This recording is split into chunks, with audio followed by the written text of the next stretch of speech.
We've all been in the position where we're sat on a plane that's about to take off and our mind jumps to some unwelcomed thoughts. So what often happens next is you pull out your phone and you start texting your people.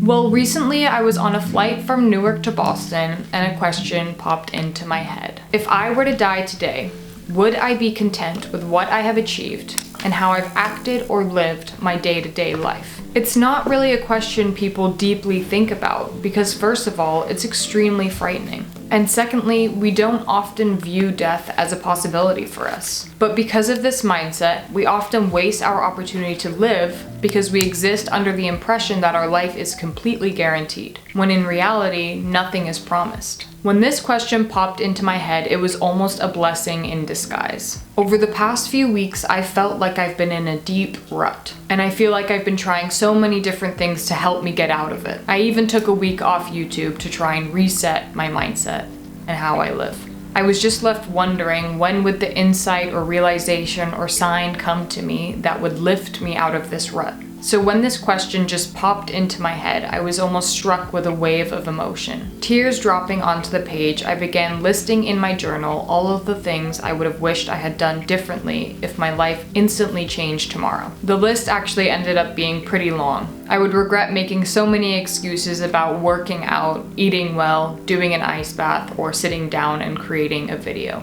I'd regret not exploring and experiencing more and staying within my little bubble. And I'd regret not living presently with a loving attitude towards others and myself. And the list ultimately goes on. This is not an attempt to get down on myself, and it is not an exercise for you guys to do that either. I do a lot of the things that I said I would regret. I explore. I actually do my ice bath and don't always make excuses. I film videos. I eat well and I work out. But in my heart, I knew in all of those categories I had more to give. I just knew.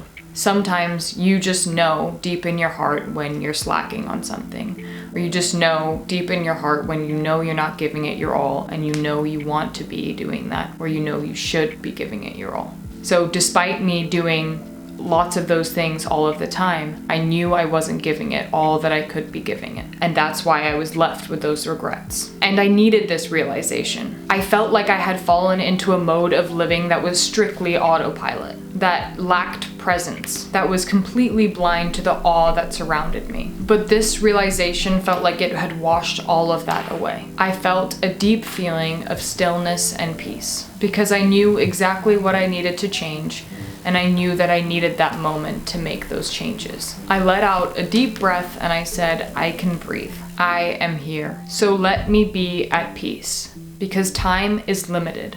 And I don't want to live that limited time with my jaw clenched and my shoulders tight. I should live presently, and I should spread love. This realization felt extremely eye-opening to me, so I thought that I'd share. But there's actually one last thing that I need you guys to listen to and pay deep attention to. The truth is, we do often put things off and say that we'll do it later, not knowing that later is guaranteed. Later could never come. We often take life for granted, knowing very well we have one chance at it. But despite all this, I think it's really important to mention that just as easy as things can take a turn for the worse, they can take a turn for the better too. So if you're feeling low, unmotivated, and sad, try and remember that just as quickly as things take a turn for the worse, they can take a turn for the better. Great chances and opportunities sometimes just open up very suddenly. So please try and keep that in mind while taking in the content of this video. I wanted to end on that positive note. Look forward to tomorrow and don't ever take it for granted. Okay, I want to thank you guys for watching this video. Just so you know, modifications of any of this advice is completely okay. You are doing something that you can do, and that is something you should be proud of. Lastly, I want to mention that I hope you guys can take the smallest of takeaways from this video, given the lifestyle you live and the conditions that you specifically face. Thank you guys so much for watching, and I'll catch you on the flippity flop. Peace.